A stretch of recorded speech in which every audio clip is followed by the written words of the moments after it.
Hi everyone, कैसे हो आप सभी लोग। आई होप आप लोग अच्छे होंगे। मैं हूं राहुल जायसवाल एंड स्वागत करता हूं आप सभी का एक बार फिर हमारे यूट्यूब चैनल JR ट्यूटोरियल्स में।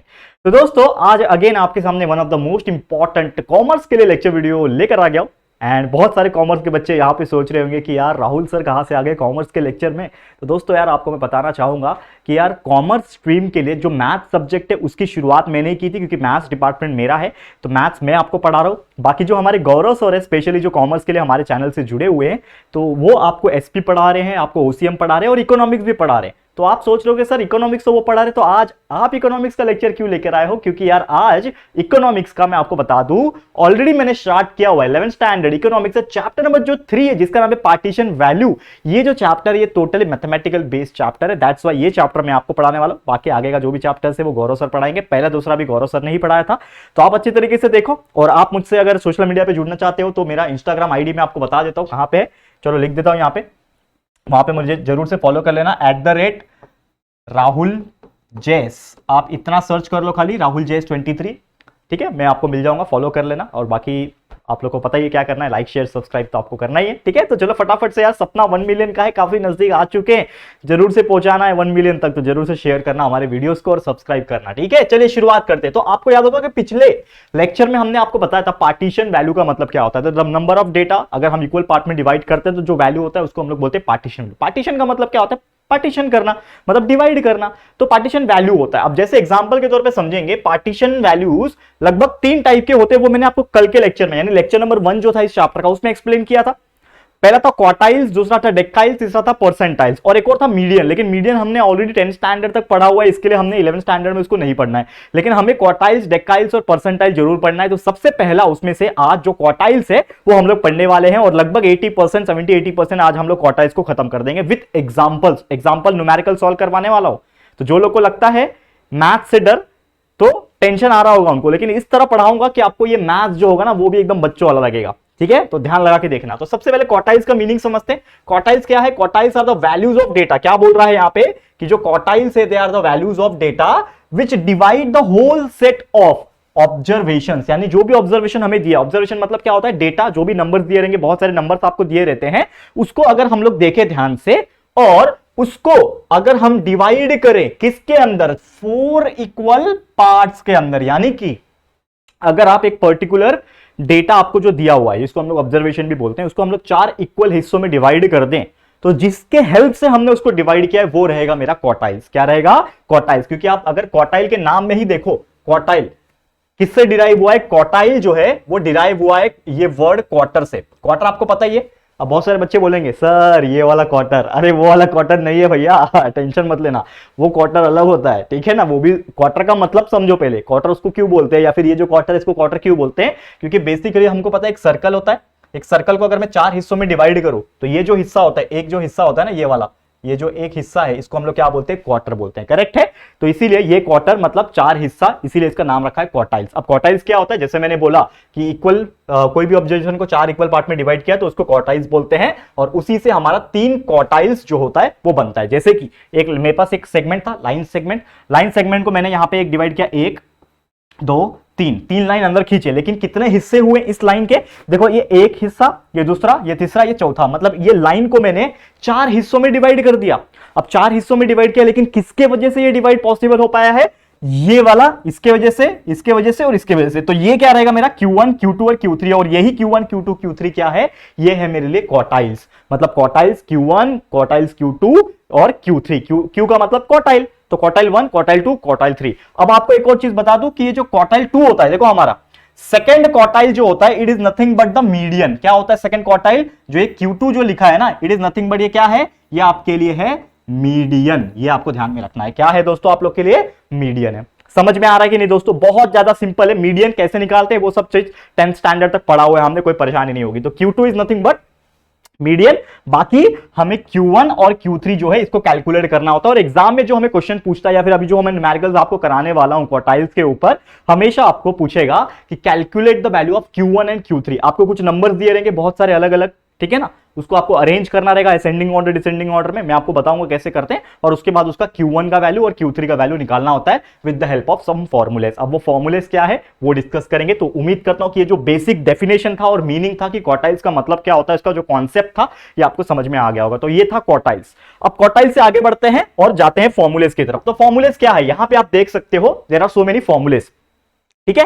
अब सबसे पहले आप देखो नंबर 1 फॉर्मूला क्या बोलता है कि जब भी इंडिविजुअल या फिर अंडर ग्रुप्ड अनग्रुप्ड, ठीक है ना, जब भी कोई इंडिविजुअल नंबर ऑफ डेटा दिया हुआ है या फिर अनग्रुप डेटा है, अनग्रुप मतलब कोई ग्रुपिज्म नहीं है उसमें, ठीक है ना, तो अगर ऐसा कुछ कैटेगरी है तो उसमें ये वाला फॉर्मूला लगेगा जिसका फॉर्मूला है QI। आई मतलब क्या हो सकता है, आई या तो 1 हो सकता है, 2 हो सकता है या तो 3 हो सकता है। मतलब यहां पे Q1 हो सकता है, Q2 हो सकता है या फिर Q3 हो सकता है, क्योंकि आई के जगह पे 1 2 3 हम लोग लिख सकते हैं, क्योंकि 3 ही क्वार्टाइल हो सकते हैं ना, चार हिस्सों में डिवाइड करना मतलब Q1 Q2 Q3 यही 3 हो सकते हैं। तो हमारा फॉर्मूला क्या बनेगा, साइज ऑफ आई, जितना भी आई का साइज रहेगा, मतलब Q1 निकाल रहा हूं तो ये यहां पे क्या आ जाएगा 1 आ जाएगा, Q2 निकाल रहा हूं तो यहां पे क्या आ जाएगा 2 आ जाएगा। समझ में आ रहा है। तो साइज ऑफ आई मतलब 1 2 या फिर 3, ठीक है। n + 1/4 ऑब्जर्वेशन, n का मतलब क्या है, n का नथिंग बट यहां पे देखो लिखा हुआ है मैंने, n का मतलब होता है टोटल नंबर ऑफ फ्रीक्वेंसी, यानी कि कितने बार वो नंबर आया, या फिर हम फ्रीक्वेंसी अगर निकालेंगे, फ्रीक्वेंसी टेबल ड्रॉ करेंगे तो उसमें कितने नंबर वो आया वो हम लोग करेंगे, और उतना उसका क्या रहेगा ऑब्जर्वेशन रहेगा। ये हमारा फॉर्मूला हो गया।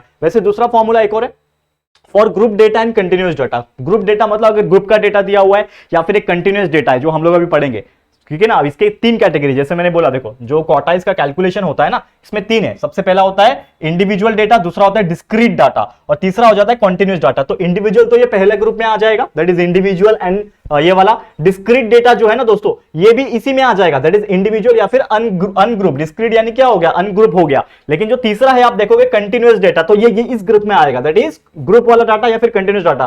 तो ये जब सॉल्व करेंगे हम लोग, ये तीसरा कैटेगरी का जब एग्जांपल हमारे पास आएगा कंटिन्यूअस डेटा वाला, तो हम लोग ये फॉर्मूला लगाएंगे, ठीक है ना। That is QI is equal to, देखो फॉर्मूला पढ़ो, QI is equal to L। L का मतलब क्या होता है, lower limit of the quartile class. जो भी आपको नंबर्स दिए रहेंगे, जो सबसे छोटा नंबर रहेगा, लोअर लिमिट जो रहेगा वो यहां पे आएगा, प्लस ब्रैकेट में IN, आई जो भी रहेगा 1 2 या फिर 3, n that is number of जो भी रहेगा, n का नंबर हमको पता है ना, that is total number frequency, minus CF। ये CF क्या है, CF is nothing but the cumulative frequency, जो हमने निकालना सीखा था 10th स्टैंडर्ड में। कोई बात नहीं, अभी एक एग्जांपल कराऊंगा, उसमें डिस्क्रीट वाले में क्यूमुलेटिव फ्रीक्वेंसी यूज होने वाला है, तो कैसे निकालते हैं आपको याद हो जाएगा, बहुत सिंपल है। तो CF निकालना पड़ेगा अपॉन फ्रीक्वेंसी जो भी रहेगा, मल्टीप्लाई बाय h करना पड़ेगा। h का मतलब क्या है, अपर लिमिट होता है, ठीक है ना, minus lower limit of the quartile class. तो हमारा ये वैल्यू यहां से इस फॉर्मूले के थ्रू निकल लेगा, ठीक है। और टोटल 3 टाइप के क्वार्टाइल्स के कैलकुलेशन होता है, याद रखना। पहला होता है इंडिविजुअल डेटा, दूसरा होता है डिस्क्रीट डेटा, तीसरा होता है कंटिन्यूअस डाटा। तो चलो ये तीनों डेटा का 1 बाय 1 करेंगे, लेकिन आज हम ये ए और बी कराएंगे। ये सी जो है कंटिन्यूअस डेटा, ये थोड़ा बड़ा है, तो इसको हम लोग अगले लेक्चर में, हमारा जो 3rd लेक्चर आएगा उसमें कंटिन्यू करेंगे। लेकिन पहले जो चीज है उसको मैं आपको करा देता हूं। तो आ जाते हैं सीधा सीधा किसके ऊपर, न्यूमेरिकल के ऊपर। ध्यान से देखना, जो लोग बोलते हैं हार्ड है, कुछ हार्ड नहीं है। इकोनॉमिक्स बहुत ईजी है, खासकर ये तीसरा चैप्टर और भी ज्यादा ईजी है। न्यूमेरिकल बेस है, सॉल्व करना पड़ेगा, लेकिन आएगा ईजी तरीके से। तो सबसे पहले आप देखो क्या दिख रहा है आपको, ये आपको कुछ दिख रहा है, क्या दिख रहा है, कैलकुलेट Q1 एंड Q3 दिख रहा है यहाँ पे, calculate Q1 and Q3 of the first semester examination marks scored by the student as given below. मतलब ये क्या है, ये मार्क्स दिखे हुए हैं फर्स्ट सेमेस्टर में किसी स्टूडेंट ने निकाले हुए, उसका हमें क्या निकालना है, Q1 और Q3 निकालना है, मतलब क्वार्टाइल 1 क्वार्टाइल 3 निकालना है। तो सबसे पहले हमें क्या करना पड़ेगा, तो आपको ध्यान में रखना है कि ये कौन से कैटेगरी का एग्जांपल है, इंडिविजुअल। तो इंडिविजुअल वाला फॉर्मूला याद रखना बस। इसके पहले जो हमने देखा क्या है इंडिविजुअल का फॉर्मूला, ये वाला formula, that is QI is equal to size of i bracket में n+1/4 ऑब्जर्वेशन। ये फॉर्मूला याद रहेगा, इंडिविजुअल कैटेगरी का एग्जांपल है, इसको सॉल्व कर लेंगे फटाफट से। तो सबसे पहले हम लोग को क्या करना होता है, इस चीज को अरेंज करना होता है असेंडिंग ऑर्डर में। याद रखना पहला स्टेप ये है, अरेंज इन असेंडिंग ऑर्डर, यानी जो भी नंबर आपको दिया है ना, इसको असेंडिंग ऑर्डर में अरेंज करो, अरेंज इन असेंडिंग ऑर्डर। देखो ध्यान से, अरेंजिंग असेंडिंग ऑर्डर। तो सबसे पहले जो नंबर है, इसमें सबसे छोटा क्या दिख रहा है आपको, देखो सबसे छोटा नंबर क्या दिख रहा है, 40 दिख रहा है। उससे छोटा कुछ दिख रहा है क्या, 30 वगैरह नहीं, 40 दिख रहा है। 40 के बाद देखो क्या दिख रहा है, 40 के बाद दिख रहा है यहाँ पे 45, ठीक है। 45 के बाद कोई छोटा नंबर दिख रहा है क्या, 45 के बाद 55 दिख रहा है, ठीक है। 55 के बाद क्या दिख रहा है, 64 दिख रहा है, उसके बाद 65 दिख रहा है, उसके बाद 68 दिख रहा है, उसके बाद 69 दिख रहा है, ठीक है।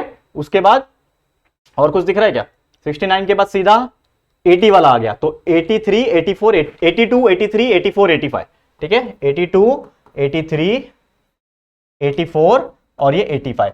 अब ये नंबर्स बराबर है कि नहीं चेक कर लो काउंट करके, 1 2 3 4 5 6 7 8 9 10 11।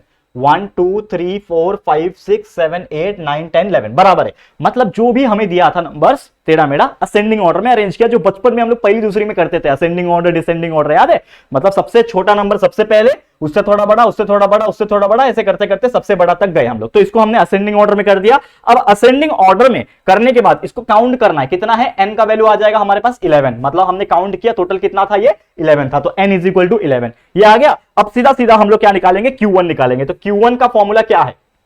QI मतलब पहला निकालेंगे Q1, तो Q1 का फॉर्मूला क्या हो जाएगा? जैसे मेरा फॉर्मूला क्या है?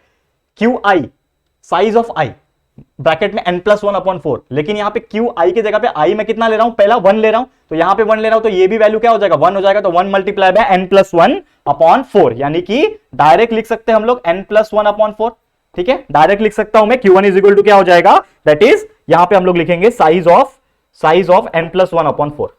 यहां पे हम लोग क्या लिखेंगे? सीधा सीधा साइज ऑफ n+1/4 ऑब्जर्वेशन, ऐसा ही है ना फॉर्मूले में, 4th ऑब्जर्वेशन। ठीक है, समझ में आ रहा है? अब चेक करो फिर next step. Q1 is equal to again यहां पे लिखेंगे साइज ऑफ n+1/n कितना है? 11 +1/4th ऑब्जर्वेशन, 4th ऑब्जर्वेशन। ठीक है, अब यहां पे इसको सॉल्व करो तो क्या आ जाएगा? 11 + 1 12, 12/4 कितना हो जाएगा? 3, 12 डिवाइड बाय 4 3 हो जाएगा ना। मतलब इसका वैल्यू कितना आ रहा है? Q1 जो आ रहा है वो आ रहा है साइज ऑफ, कितना आ रहा है? साइज ऑफ 11 + 1 12/4 यानी कि 3, तो साइज ऑफ व्हाट? क्या लिखेंगे? 3।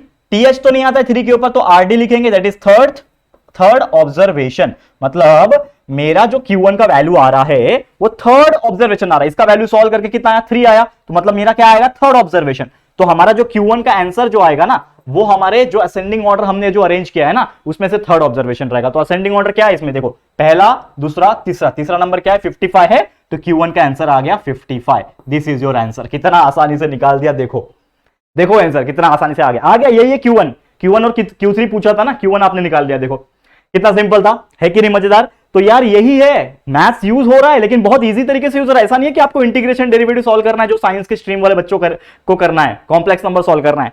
नो डाउट अबाउट दैट, बहुत इजी है। कॉम्प्लेक्स नंबर आपको भी है वैसे, 12th 11th वाले कॉमर्स में आएगा। मैं पढ़ाऊंगा, मैथ्स पढ़ा रहा हूं, स्टार्ट किया यार मैथमेटिक्स में, तो टेंशन लेने की जरूरत नहीं है। तो अच्छी तरीके से देखो इसको, ये एक चीज समझ में आ गया। अब एक और चीज यहां पे सॉल्व करना है। क्या बताओ, क्या सॉल्व करना है? Q1 निकल गया तो भैया Q3 भी तो निकालना है। तो Q3 का फॉर्मूला याद करो, क्या है फॉर्मूला Q3 का? मतलब यहां पे ये है ना, इसमें I की जगह पे मैं क्या डालूंगा? 3 डालूंगा, तो Q3 इज इक्वल टू यहां पे क्या हो जाएगा? 3। साइज ऑफ I इस बार 3 ले रहा हूं ना, तो QI मतलब Q3 ले रहा हूं, तो यहां पे भी 3 हो जाएगा, तो 3 मल्टीप्लाई बाय n+1/4 हो जाएगा। मतलब Q3 is equal to size of 3 multiply by n+1 divide by 4 observation, यहां पे जैसा हम लोग लिखेंगे। ठीक है, ऑब्जर्वेशन समझ में आ रहा है? यहां पे क्या लिखना है आपको? क्या लिखना है? Size of n+1/4 nth observation. ठीक है, मैं थोड़ा छोटा लिख रहा हूं, मैं मूव कर दूं क्या इसको? पॉसिबल है क्या मूव करना? हाँ, मूव हो रहा है, चलो कोई बात नहीं। समझ में आ रहा है? इतना मैंने मूव कर दिया। ठीक है, nth ऑब्जर्वेशन अब दिख रहा होगा आपको। अब यहां पे Q3 निकालना है हम लोग को, तो Q3 is equal to size of 3, मतलब यहां पे हम लोग एक्चुअल में size of 3 multiply by n की जगह पे क्या आएगा? सेम, दैट इज 11, तो 11 + 1/4। 11 + 1/4 का वैल्यू हमें ऑलरेडी पता है, यहां से हम लोग निकाले थे, करेक्ट है? निकाले थे ना n+1/4। कितना आ रहा था हमारा n+1/4? ऑलरेडी हमने निकाला था, n+1/4 का 3 आ रहा था, 3 आंसर। ऑब्वियसली देख के भी लग रहा है ना, ये 11 है, 11 + 1 12, 12/4 3 आएगा, तो 3 ये और ये 3 है, मतलब मल्टीप्लाई हो जाएगा। तो Q3 is equal to size of 3, ये तो पहले से ही 3 था और इसको सॉल्व करके भी 3 आया, मतलब मल्टीप्लाई हो जाएगा, तो 3 मल्टीप्लाई बाय 3 ऑब्जर्वेशन। ठीक है, ये लिखना पड़ेगा आपको बार बार। ठीक है, ऑब्जर्वेशन। तो देयरफॉर आपका जो Q3 का वैल्यू आएगा ये कितना हो जाएगा? साइज ऑफ 3 मल्टीप्लाई बाय 3 कितना होता है? 9th observation. मतलब हमें 9वां नंबर देखना पड़ेगा, 9वां ऑब्जर्वेशन जो होगा वही मेरा आंसर होगा Q3 का। करेक्ट है? तो Q3 का वैल्यू 9th चेक करो, ये पहला, दूसरा, तीसरा, चौथा, पांचवा, छठवां, सातवां, आठवां, 9वां पे है 83 नंबर, तो Q3 का वैल्यू आ गया 83। करेक्ट है? Q3 का वैल्यू कितना आ गया? 83। खत्म, यही था हमारा क्वेश्चन। Q1 और Q3 इतना आसानी से हमने निकाल। क्लियर है? समझ में आया कि नहीं आया दोस्तों? प्लीज कमेंट करके बताना, क्योंकि हो सकता है कॉमर्स के बच्चों आपको ये थोड़ा चीज नया लग रहा होगा, लेकिन इजी है। आपने देखा कितना इजी था। तो बहुत इजी तरीके से हमने इसको सॉल्व करके दिखा दिया। तो this was the whole question जो हमने बहुत बेहतरीन तरीके से सॉल्व कर दिया। अब चलते हम लोग हमारे आज के आखिरी क्वेश्चन जो कि डिस्क्रीट मेथड है। अब आप पता है ना डिस्क्रीट डेटा, हमने पहला पढ़ा इंडिविजुअल डेटा, दूसरा है डिस्क्रीट और तीसरा जो है ना, ठीक है ना, वो कंटिन्यू वाला, तो वो हम लोग नेक्स्ट लेक्चर में देख लेंगे तीसरा वाला। लेकिन ये इसको समझ लो, ये भी बहुत इंपॉर्टेंट है। तो सबसे पहले करना क्या है, अगर ऐसा टाइप का क्वेश्चन अगर आता है डिस्क्रीट वाला क्वेश्चन आता है, तो सबसे पहले आपको क्या करना होता है, मैं आपको एक बहुत अच्छा चीज बता देता हूं कि सबसे पहले आपको अरेंज करना होता है इस चीज को असेंडिंग में, again arrange in ascending order, ठीक है ना, असेंडिंग ऑर्डर। और साथ ही में हमें निकालना होता है ये पूरे टेबल का क्यूमुलेटिव फ्रीक्वेंसी। हमें क्या निकालना होता है, साथ ही में क्यूमुलेटिव फ्रीक्वेंसी निकालना होता है। तो एंड फाइंड क्यूमुलेटिव फ्रीक्वेंसी यानी सीएफ। तो क्यूमुलेटिव फ्रीक्वेंसी निकालने के लिए हमें टेबल ड्रॉ करना पड़ेगा, ठीक है। तो टेबल मतलब क्या है हमारे पास, देखो पहले यहां पे लिखा हुआ इनकम, तो यहां पे हम लोग लिखेंगे इनकम लाख में है, ठीक है। दूसरा कॉलम क्या है, नंबर ऑफ पर्सन, तो नंबर ऑफ पर्सन। अब हम लोग को ऐसा टेबल है ना, इसको हम लोग ऐसा ड्रॉ करेंगे, तो नंबर ऑफ पर्सन, ये ऑलरेडी आपने 10th में किया है ये सब चीज, मैं आपको बता दूं दोस्तों, तो ये सब चीज ऑलरेडी आपने ड्रॉ किया हुआ है, बस आपको लाइन खींचना है, ठीक है। देखो ध्यान से, मैं आपको जो भी बता रहा हूं ना एकदम ध्यान लगा के देखना, अच्छे से समझ में आएगा, ठीक है। अब तीसरा क्या आ जाएगा, इनकम आ गया, नंबर ऑफ पर्सन आ गया, और तीसरा जो कॉलम है वो आ जाएगा हमारा क्यूम्युलेटिव फ्रीक्वेंसी। क्या आ जाएगा, क्यूम्युलेटिव फ्रीक्वेंसी, ठीक है। ये हो गया। अब यहां पे हम लोग इसको क्लोज करते हैं, समझ में आ रहा है, बहुत सिंपल है। अब यहां पे मैं एक लाइन खींच देता हूं इस प्रकार से, ठीक है। ये हो गया हमारा 3 कॉलम। अब यहां पे हमको क्या करना चाहिए, तो मैं यहां पे भी एक लाइन खींच देता हूं, चलो आपके लिए, ठीक है ना। ये हो गया, समझ में आ रहा है, चलो जाने दो, वो रफ नहीं हो सकता, थोड़ा बड़ा हो गया। हाँ, अब मेरे पास जो वैल्यू है वो लिख दो। इनकम में क्या क्या है, 5 है, ठीक है, दूसरा 4 है, उसके बाद 9 है, उसके बाद 12, 15, 6, 10, 12, 15, 6, 10, ये हो गया इतना। और कुछ बच रहा है नहीं। अब इसके बीच में भी चाहिए तो आप लाइन खींच दो, ठीक है ना। थोड़ा थोड़ा कंजूसी करके बनाना है, स्पेस की कमी है आप लोग के पास, मतलब मेरे पास, सॉरी, ठीक है। तो आप, मैं तो थोड़ा कंजूसी करके बना रहा हूं, आप लोग बिंदास बनाना, मतलब ऐसा बोल रहा हूं मैं, ठीक है ना। स्केल वगैरह होगा आपके पास, स्केल पेंसिल जो भी है, अच्छी तरीके से कॉलम बनाते रहना, ठीक है। क्लियर है,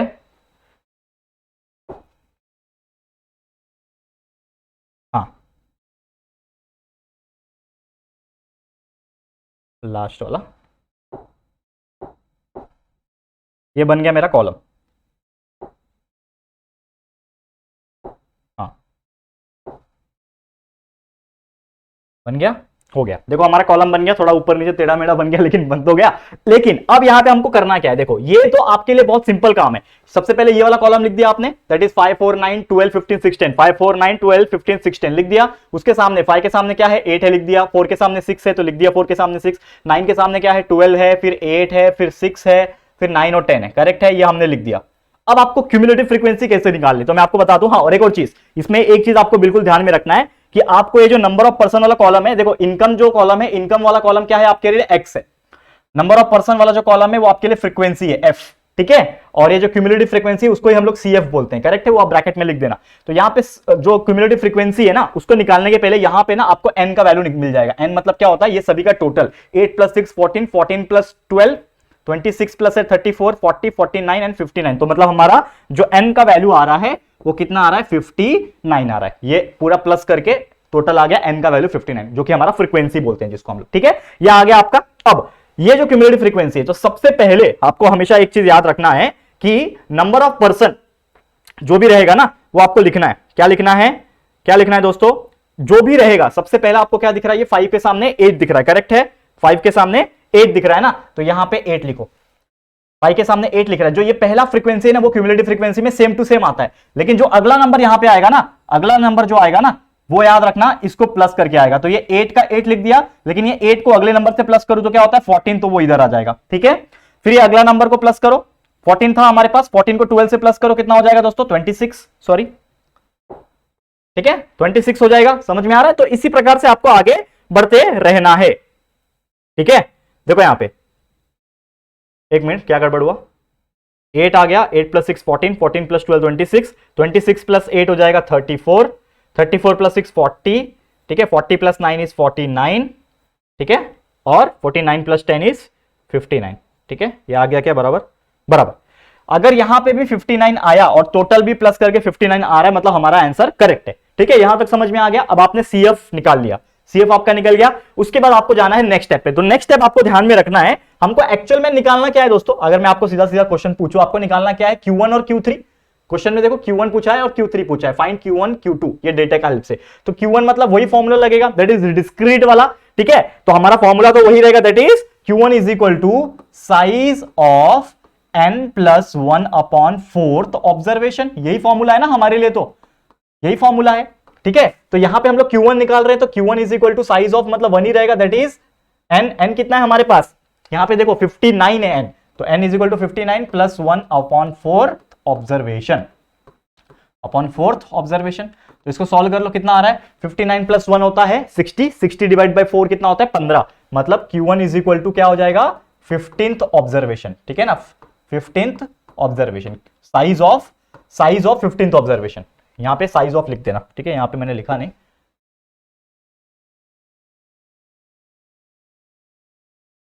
यहां पे साइज ऑफ 15th ऑब्जर्वेशन। अब आपको 15th ऑब्जर्वेशन तो है ही नहीं इसमें, 1 2 3 4 इसमें कुछ है ही नहीं ना, तो कैसे करना है आपको ध्यान में रखना। तो आपको आना है अपने टेबल पे जो आपने बनाया, तभी तो काम आएगा ना ये टेबल। तो 15th ऑब्जर्वेशन, तो आपको आना है किसमें, आपके क्यूमुलेटिव फ्रीक्वेंसी वाले कॉलम में। इसमें आप देखो यहां पे 14 है, 15 कहीं पे भी नहीं है, तो यहां पे 14 है ना, और यहां पे 26 है, तो हमेशा हम अपर ग्रेड लेते हैं, क्यूमुलेटिव फ्रीक्वेंसी में अपर ग्रेड लेते हैं। तो 14 तो 15 से छोटा हो गया, तो इसको मैं ले नहीं सकता, लेकिन उससे बड़ा चलेगा, तो 26 का लूंगा। 26 के सामने देखो ये इनकम कितना है इसका, 9 लाख, तो हमारा Q1 का जो वैल्यू आएगा वो आएगा 9 लाख। क्या आ जाएगा, Q1 is equal to 9 lakh. समझ में आ गया दोस्तों, क्लियर है, समझ में आ गया, बहुत सिंपल था Q1 का, ठीक है। तो 15th ऑब्जर्वेशन यहां पे क्या है, 15वें ऑब्जर्वेशन पे, मतलब 26 के अंदर ना आप देखो तो 9 आ रहा है, क्लियर है, समझ में आ रहा है। तो उम्मीद कर रहा हूं ये चीज आपको समझ में आ गया होगा। अगला ये हो जाएगा Q1, वैसे ही Q2 का वैल्यू निकालते हैं हम लोग। Q2 का भी फॉर्मूला क्या रहेगा, साइज ऑफ, सॉरी Q2 नहीं Q3 निकालना है हम लोग को, तो size of n+1 upon 4th observation, ठीक है ना, यही निकालना है हम लोग को। अब यहां पे समझो, थोड़ा सा ध्यान देना बच्चों, Q3 निकालना है मुझे, तो यहां पे क्या हो जाएगा 3, साइज ऑफ 3, ठीक है ना, size of 3 multiply by this, that is 59 plus 1 upon 4th observation, ठीक है ना, क्योंकि ये 3rd नंबर का निकाल रहा हूं ना, तो मल्टीप्लाई बाय 3 होगा, ठीक है। अब यहां पे देखो Q3 is equal to size of 3, मतलब यहां पे size of 3 multiply by 59 plus 1 upon 4 कितना होता है, ये सॉल्व करके कितना होता है 15 होता है, तो 15 मल्टीप्लाई बाय 3 इज 45 ना, यहां पे 15 मल्टीप्लाई बाय 3 जो होता है दोस्तों वो क्या होता है 45 होता है, ठीक है ना। तो हम लोग लिखेंगे पहले 3 multiply 15th observation, 15th observation, यानी कि देयरफॉर Q3 का जो वैल्यू आ रहा है, Q3 का जो वैल्यू आ रहा है वो क्या आ रहा है दोस्तों, दैट इज क्या आ रहा है, size of 45th observation, size of 45th observation. तो therefore Q3 is equal to 45th observation, ये 40 और 49 के बीच में आप देखोगे तो कितना है 6 है, तो हमारा आंसर कितना आ रहा है 6 लाख, ठीक है। हमारा आंसर जो आ रहा है वो कितना आ रहा है दोस्तों 6 लाख आ रहा है, ठीक है। 45th ऑब्जर्वेशन है, 15 3 45, 49 का लेंगे, करेक्ट 6 लाख, ठीक है। तो ये रहा हमारा आंसर, क्लियर, तो बहुत सिंपल है, ठीक है ना, बाकी कुछ इश्यू नहीं है। बस एक चीज का मुझे यहां पे ऐसा लग रहा है कि थोड़ा सा जो रह गया है दोस्तों, मैं आपको जो नेक्स्ट लेक्चर में भी मैं कवर करूंगा, जो कि है मुझे ऐसा लग रहा है कि इसको असेंडिंग ऑर्डर में हमने नहीं किया है, मुझे ऐसा लग रहा है, इसके लिए थोड़ा सा मुझे एक डाउटफुल लग रहा है, लेकिन कोई बात नहीं दोस्तों, मैं अगले लेक्चर में इसको वापस से मैं कंटिन्यू करूंगा, ठीक है। अगले लेक्चर में मैं क्या करूंगा, इसको वापस से मैं कंटिन्यू करूंगा और आपको पहले ना इसको असेंडिंग ऑर्डर में कन्वर्ट कराऊंगा, ठीक है। पहले इसको हम लोग असेंडिंग ऑर्डर में कन्वर्ट करेंगे एंड उसके बाद वापस से देखेंगे, फिर देखेंगे कि क्या कोई चेंजेस होता है कि नहीं होता है, तो हम लोग उसको देखेंगे। लेकिन आप लोग बने रहना हमारे साथ और थोड़ा सा प्यार दिखाते रहना, ठीक है। तो आज के लिए यहीं पे मैं क्या करता हूं ना, वीडियो को स्टॉप करता हूं, आगे की चीजें हम लोग आपको बताएंगे नेक्स्ट लेक्चर में, जो कंटिन्यूअस डेटा वाला जो एग्जांपल है वो भी कराएंगे। तो आज के लिए इतना ही, thank you so much guys for watching this video. ये वीडियो आपको कैसा लगा है प्लीज कमेंट करके बताना, बहुत इजी मेथड से सबको सॉल्व करने के लिए, तो आपको समझ में आ गए होंगे, तो प्लीज कमेंट कर सकते हो और अपनी राय और सजेशन दे सकते हो, ठीक है। और अगर आपको वीडियो पसंद अच्छा लगा है तो प्लीज वीडियो को लाइक कर देना, अपने दोस्तों के साथ जितना हो सके शेयर कर देना, और अगर फर्स्ट टाइम आए हो चैनल पे, चैनल को सब्सक्राइब नहीं किया है तो फटाफट से यार हमारे चैनल को भी सब्सक्राइब कर देना, ठीक है दोस्तों। तो जल्दी मिलेंगे हमारे न्यू वीडियो में, तब तक के लिए thank you and good bye.